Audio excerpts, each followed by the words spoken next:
All right. Today I just wanted to show this 2016 Audi TT that's for sale at a dealer auction. It's a Dessa Open Lane Trade Rev. Um, I saw this was kind of interesting. There's no badges on the car, and I was like, oh, that's interesting why there's no badges. And then I looked and it said on the disclosures there's a structural part damaged or altered or repaired disclosure, and then there's a few repaints damages, but there's no actual accident disclosure. When I looked at the photos, there's no Audi badge on the front, which is interesting, but someone could have removed it. Um, Interior looks okay, nothing too crazy to notice. Traction control light looks like it's on, like it's either manually been disabled, but it's at the auction, so I'm guessing someone just turned the car on. So maybe there's something wrong with the traction control. Aftermarket wheels, I'm pretty sure. So that was kind of a bit of a flag. The tint on the back, well, the whole rear end kind of looks a little off.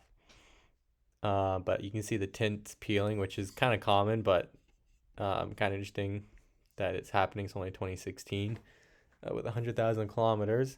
But there's no badge on the back. The paint looks a little funny right here, but it's hard to say if it's original or not. But they did have a bunch of disclosures for repaint, so it's been repainted. If What I did is I looked at the Carfax, and yeah, I saw there was no disclosure for accident. The Carfax, no accidents reported. But yeah, nothing really on the Carfax. Is there anything? Yeah, nothing on here either. It says it in an auto auction. That's when the car is basically new. If I take the VIN, I'll copy it right from there. Search it, and it comes up a few things. So first thing you see, that's the dealer selling it.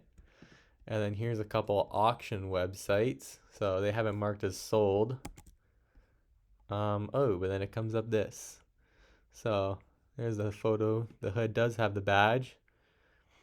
And as you can see here, it looks like this car was actually sold through IAA at one point and then repaired. So you can see it had a nasty hit right there and the back. So it's a pretty significant claim. I guess it wasn't enough to write it off because the car must have maybe was still drivable, maybe to a certain extent. But yeah, there was no disclosure on the auctions. This shows how you have to be careful. I mean, even the dealer who bought it, they probably bought it from another dealer who resold it, and they didn't know that it was an accident repair. And the dealer probably bought it, tried selling it, and then it probably came up somehow that this showed on the claim history. Yeah, it does say run and drive verified, and the mileage was 80,000. So it's had 20,000 kilometers since the accident, which is good. So at least someone drove it a bit. These TTs aren't typically the most, they're not really someone's primary car, but they drive a lot of kilometers every year. So that makes about sense. I guess about a year or two later has about 110,000, 30,000 kilometers. It is a bit more, I guess. But that's good. Someone's been driving it since it's been in the accident. Um, but yeah, no accident disclosure, and there you go. I'm wondering now if someone buys this and they will end up arbitrating it, saying they didn't know or it wasn't disclosed that there was an accident. But yeah, I bid for fun anyway because 9,500 is still cheap regardless. Um, Comparable sell for like 23,000 on auction. I think it says right here 25, 24, 23. Sorry, lowest 23, average 24. Probably only two of them that sold. But yeah, I mean, if you could pay probably like under 15,000, considering it's clean title and there's no Carfax reported, it'll probably be a good buy. But yeah, that's about it.